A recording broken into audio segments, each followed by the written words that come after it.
ನೀವು 2018ರಿಂದ ಇದ್ರ ಬಗ್ಗೆ ಹೋರಾಟ ಮಾಡ್ತಾನೆ ಇದ್ದೀನಿ ಅಂತಿದ್ದೀರಾ. ಇದ್ರ ಬಗ್ಗೆ ಏನೆಲ್ಲ ಕ್ರಮಗಳಾಗಿದೆ, ಎಲ್ಲಿವರೆಗೂ ಈ ಹೋರಾಟ ಮತ್ತು ಕಾನೂನು ರೀತಿಯಲ್ಲಿ ಎಲ್ಲಿವರೆಗೂ ಇದರ ಹಂತ ಇವಾಗ ಇದೆ, ಪ್ರೆಸೆಂಟ್ ಯಾವ ಸ್ಟೇಜಲ್ಲಿದೆ? ನಾನು 20-3-2018ರಲ್ಲಿ ಮಾನ್ಯ ಪೊಲೀಸ್ ಕಮಿಷನರ್ ಮತ್ತು IGP ಎಲ್ಲರಿಗೂ ಕೂಡ ಒಂದು ದೂರನ್ನು ಪೋಸ್ಟ್ ಮುಖಾಂತರ ರವಾನಿಸಿದೆ. ತುಮಕೂರು ನಗರದ ಆರ್ಕೆಸ್ಟ್ರಾಗಳಲ್ಲಿ ಮತ್ತು ಭದ್ರಾವತಿ, ಶಿವಮೊಗ್ಗ ಈ ಭಾಗಗಳಲ್ಲಿ ಹೆಚ್ಚಿನದಾಗಿ ಈ ರೀತಿಯ ಅರೆಬರೆಯ ಬಟ್ಟೆಗಳನ್ನ ಹಾಕ್ಕೊಂಡು ಸಾರ್ವಜನಿಕ ಸ್ಥಳಗಳಲ್ಲಿ ನೃತ್ಯ ಮಾಡಿಸ್ತಾ ಇರೋರ ಬಗ್ಗೆ ಮತ್ತು ಲಿಪ್ ಮೂಮೆಂಟ್ ಹಾಡದೆ ಬೇರೆಯವರ ಕಡೆ ಹಾಡಿಸಿ ಸ್ಟುಡಿಯೋದಲ್ಲಿ ರೆಕಾರ್ಡಿಂಗ್ ಮಾಡಿಸಿ ಅದನ್ನು ಸಾರ್ವಜನಿಕ ಸ್ಥಳಗಳಲ್ಲಿ ವೇದಿಕೆಯ ಮೇಲೆ ಬೇರೆ ಗಾಯಕರಲ್ಲ ಅವರು, ಒಬ್ಬ ಕ್ಯಾಂಟರ್ ಏನು ಬರ್ತಾರೆ ವಾಹನ ಕ್ಲೀನರ್ ಅವ್ರನ್ನ ನಿಲ್ಲಿಸ್ಬಿಟ್ಟು ಆ ಒಂದು ಮೈಕ್ ಕೊಟ್ಟು ಹಾಡಿಸಿ ಸುಲಭವಾಗಿ ಹಣ ಮಾಡ್ತಿದ್ದಾರೆ. ಗಾಯಕರೊಳಗೆ ತುಂಬ ಅನ್ಯಾಯ ಆಗ್ತಾಯಿದೆ. ಈ ಒಂದು ಮಾದರಿಯಲ್ಲಿ ನಾನು 23-2018ರಲ್ಲಿ ದೂರನ್ನು ನೀಡಿದಾಗ ತುಮಕೂರು ನಗರದ DSP ಅವ್ರ ಕಚೇರಿಗೆ ಈ ಒಂದು ಆದೇಶ ಬಂದಿದೆ. ಅವರುಗಳ ವಿರುದ್ಧ ಕ್ರಮ ಕೈಗೊಂಡು ಅವರನ್ನು ಕರೆಸಿ ಎಚ್ಚರಿಕೆ ನೀಡಬೇಕು ಅಂತ. ಅದೇ ರೀತಿಯಲ್ಲಿ ನಮ್ಮ ಮಾನ್ಯ ತುಮಕೂರು ನಗರದ DSP ಅವರವರು 2018 ಆ ಒಂದು ಆದೇಶದ ಮೇರೆಗೆ ಕರೆಸಿ ಎಲ್ಲರಿಗೂ ಎಚ್ಚರಿಕೆ ನೀಡಿದರು. ನಾನು ಇದ್ರ ಬಗ್ಗೆ ನಾನು ನಿಮ್ಗೆ ಹೇಳೋದೇನೆಂದರೆ, ಇಷ್ಟೆಲ್ಲ ನೀವು ಹೋರಾಟ ಮಾಡ್ತಿದ್ದೀರಾ, ಎಲ್ಲನೂ ಆಗ್ತಾ ಇದೆ. ಆದರೆ ಇವ್ರಿಗೆ ಈ ಒಂದು ಆರ್ಕೆಸ್ಟ್ರಾಗಳು ನಡೆಸ್ತಿರ್ತಕ್ಕಂಥವ್ರಿಗೆ ಯಾವುದೇ ರೀತಿ ಭಯ ಆಗಲಿ, ಇಲ್ಲ ನಾವು ಮಾಡ್ತಿರೋದು ಕಾನೂನು ವಿರುದ್ಧವಾದ ಚಟುವಟಿಕೆ ಅನ್ನೋದಾಗಲಿ, ಇದು ಯಾವುದರ ಭಯನೂ ಇವ್ರಿಗಿಲ್ಲ. ಇವರಿಗೆ ಕಾನೂನಾತ್ಮಕವಾಗಿ ಈ ಥರ ಒಂದು ಆರ್ಕೆಸ್ಟ್ರಾಗಳನ್ನ ನಡೆಸ್ತಿರ್ತಕ್ಕಂಥವ್ರಿಗೆ ಯಾವ್ಯಾವ ಸೆಕ್ಷನ್ಸ್ ಅಡಿಯಲ್ಲಿ ಇವ್ರಿಗೆ ಕ್ರಮ ಕೈಗೊಳ್ಬೋದು, ಇವ್ರ ಮೇಲೆ ಯಾವ ರೀತಿ FIR ದಾಖಲಿಸ್ಬೋದು, ಅದನ್ನು ಕಂಪ್ಲೀಟಾಗಿ ಒಂದು ಮಾಹಿತಿ ಕೊಡ್ತೀರಾ ಸರ್? ಖಂಡಿತ ಮೇಡಮ್. ಸಾರ್ವಜನಿಕ ಸ್ಥಳಗಳಲ್ಲಿ ಈ ರೀತಿಯ ಅಸಭ್ಯವಾಗಿ ಶಾಂತಿಭಂಗ ಉಂಟು ಮಾಡೋದಾದರೆ ಹಿಂದೆ IPC ಸೆಕ್ಷನ್ 294ರ ಅಡಿಯಲ್ಲಿ ಇವರ ವಿರುದ್ಧ ಪ್ರಥಮ ವರ್ತಮಾನ ವರದಿ FIR ಅನ್ನು ರಿಜಿಸ್ಟರ್ ಮಾಡ್ಬೋದು. ಸೊಯೋಮೋಟೋ ಅದು ಪೊಲೀಸವರೇ ಮಾಡಿರ್ತಕ್ಕಂಥ ಒಂದು ಅವರಿಗೆ ಅವಕಾಶ ಇದೆ. ಬೇರೆ ಯಾರು ಕಂಪ್ಲೇಂಟ್ ಕೊಡಬೇಕಾಗಿಲ್ಲ. ಸ್ವಯಂ ಪ್ರೇರಿತವಾಗಿ ಸ್ವಯಂ ದೂರನ್ನು ದಾಖಲಿಸುವಂಥ ಅವಕಾಶ, ಅಧಿಕಾರ ಪೊಲೀಸ್ನವ್ರಿಗಿದೆ. ಆದರೆ ಪೊಲೀಸರು ಇದಕ್ಕೆ ಯಾವುದೇ ಇದುವರೆಗೂ ಕ್ರಮ ಜರುಗಿಸಿಲ್ಲ. ಹಾಗೆ ಇತ್ತೀಚೆಗೆ ಅದು 294 IPC ಇಂದ ಅಮೆಂಡ್ಮೆಂಟ್ ಆಗಿದೆ, BNS ಅಂತೇಳಿ. ಆ BNS ಅಲ್ಲಿ 296ರ ಅಡಿಯಲ್ಲಿ ಇದು ಕ್ರಮ ಜರುಗಿಸ್ಬೋದು. ಹಾಗೆ ಮಹಿಳಾ ಕೃತ್ಯಗಳ ಪ್ರಾತಿನಿಧ್ಯ 6ರ ಅಡಿಯಲ್ಲಿ, ಕಲಂ 6ರ ಅಡಿಯಲ್ಲಿ ಒಬ್ಬ ಮಹಿಳೆಯ ಸ್ಥಾನಮಾನಕ್ಕೆ ಧಕ್ಕೆ ಆಗುವ ರೀತಿಯಲ್ಲಿ ಸಾರ್ವಜನಿಕ ಸ್ಥಳಗಳಲ್ಲಿ ನೃತ್ಯ ಮಾಡಿಸಿದಲ್ಲಿ ಆ ಸೆಕ್ಷನ್ 6ರ ಅಡಿಯಲ್ಲಿ ಅವ್ರನ್ನ ಬಂಧಿಸಿದರೆ 5 ವರ್ಷಗಳ ಶಿಕ್ಷೆ ಮತ್ತು ಜುಲ್ಮಾನೆ ಕೂಡ ಇರುತ್ತೆ. ಹಾಗೆ 354A ಅದು ಕೂಡ IPCಯಲ್ಲಿತ್ತು, ಈಗ 75 BNS ಆಗಿದೆ. ಅದರಲ್ಲಿ ಕೂಡ ಇವ್ರನ್ನ ಅರೆಸ್ಟ್ ಮಾಡ್ಬೋದು. ಹಾಗೆ ಕರ್ನಾಟಕ ಪೊಲೀಸ್ ಆ್ಯಕ್ಟಲ್ಲೇ ತುಂಬ ಸಂಕ್ಷಿಪ್ತವಾಗಿ ಕ್ಲಿಯರ್ ಆಗಿದೆ. 31 ಕ್ಲಾಸ್ W ಸಬ್ ಕ್ಲಾಸ್ 2 ಈ ಅಡಿಯಲ್ಲಿ ಇವ್ರನ್ನ ಬಂಧಿಸ್ಬೋದು.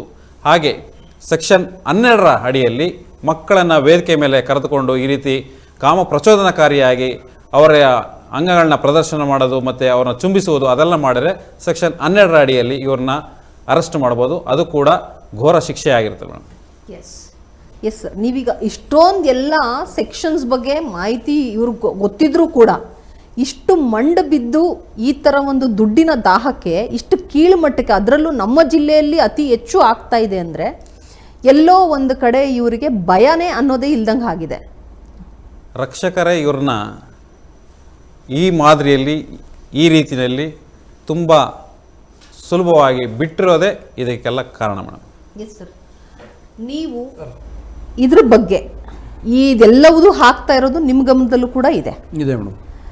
ಈ ರೀತಿ ಕಾರ್ಯಕ್ರಮ ಮಾಡ್ತಿರೋದ್ರಿಂದ ನೀವು ಎಲ್ಲಾದರೂ ಜಿಲ್ಲಾಡಳಿತಕ್ಕಾಗಲಿ ಅಥವಾ ಸರ್ಕಾರದ ಗಮನಕ್ಕಾಗಲಿ ನೀವು ವೈಯಕ್ತಿಕವಾಗಿ ಒಂದು ಹೋರಾಟ, ಒಂದು ಸತ್ಯಾಗ್ರಹ ಈ ರೀತಿಯಲ್ಲಿ ಯಾವುದಾದ್ರೂ ಮಾಡಿದ್ದುಂಟಾ ಮೇಡಮ್? ಹೋರಾಟ ಎಲ್ಲ ನಮ್ಮ ಆರ್ಕೆಸ್ಟ್ರಾ ಸಂಘಗಳಲ್ಲಿ ಒಂದು ಮೀಟಿಂಗ್ ಕರೆದು ಈ ಥರ ಮಾಡಬಾರ್ದು ಅಂತ ಕೆಲವ್ರಿಗೆಲ್ಲ ಕೇಸ್ಗಳು ಆಗಿದ್ದಾವೆ. ಕೆಲವೊಂದು ಕರೆದು ವಾರಂಟ್ ಇದು ಮಾಡಿದ್ದಾರೆ, ಏನು ಅವ್ರಿಗೆ ಎಚ್ಚರಿಕೆ ಕೊಟ್ಟವ್ರೆ ಕೆಲವು ಸ್ಟೇಷನಲ್ಲಿ.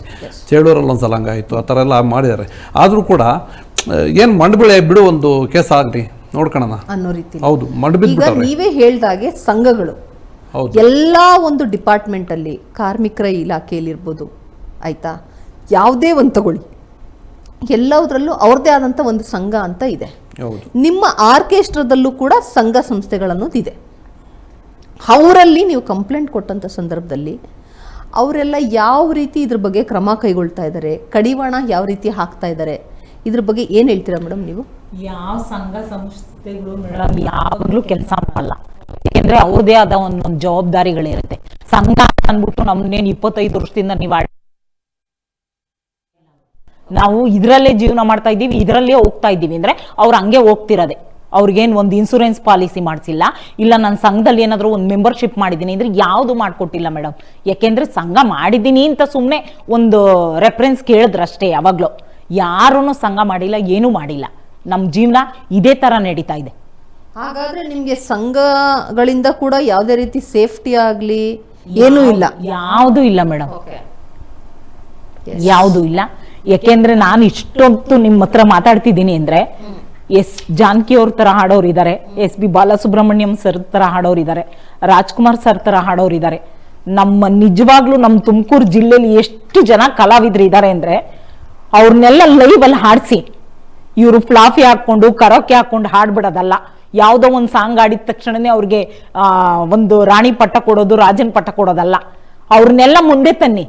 ಅವ್ರನ್ನೆಲ್ಲ ಮುಂದೆ ತಂದಾಗ ಹಳೆಯ ಕಲಾವಿದ್ರು ಎಷ್ಟು ಚೆನ್ನಾಗಿ ಆಡ್ತಿದ್ದಾನಪ್ಪ ಇವಯ್ಯ, ಎಷ್ಟು ಚೆನ್ನಾಗಿ ಆಡ್ತಿದ್ದಾಳಪ್ಪ ಹುಡುಗಿ ಅಂತ ನಮ್ಗೆ ಅವಾಗೆಲ್ಲ ಫುಲ್ಲು ದುಡ್ಡು ಹಾಕೋರು ಮೇಡಮ್. ನಿಜವಾಗ್ಲೂ 2,000 ರೂಪಾಯಿ ನೋಟ್ ಇದ್ದಾಗ ಬಂದು ಪಿನ್ನನ್ನಲ್ಲೇ ದುಡ್ಡು ಹಾಕಿ ನಮಗೆ ಸ್ಟೇಜ್ ಮೇಲೆ ನಿಂತ್ಕೊಂಡು ನಮಗೆ ಥ್ಯಾಂಕ್ಸ್ ಕೊಟ್ಟು, ಮೇಡಮ್ ನೀವು ತುಂಬ ಚೆನ್ನಾಗಿ ಹಾಡ್ತೀರಾ ಮೇಡಮ್, ಸರ್ ನೀವು ತುಂಬ ಚೆನ್ನಾಗಿ ಹಾಡ್ತೀರಾ ಸರ್ ಅಂತ ಅವ್ರನ್ನ ಎಷ್ಟು ಖುಷಿ ಪಡಿಸೋರು ಅಂದರೆ ನಾವು ಇನ್ನೂ ಒನ್ಸ್ ಮೋರ್ ಅಂತ ಕೇಳೋರು. ಅವಾಗಿನ ಒಂದು ಆರ್ಕೆಸ್ಟ್ರಾದಲ್ಲಿ ಹಾಡ್ಬೇಕಂದ್ರೆ ಒಂದು ಸಾಂಗ್ನ 5 ಸರಿ ಹಾಡಿರೋದು ಉಂಟು ನಾವು. ಅದೇ ಆ ಸಾಂಗ್ನ ಅವ್ರಿಗೆ ಜನಕ್ಕೆ ಬೋರೇ ಆಗ್ತಿರ್ಲಿಲ್ಲ.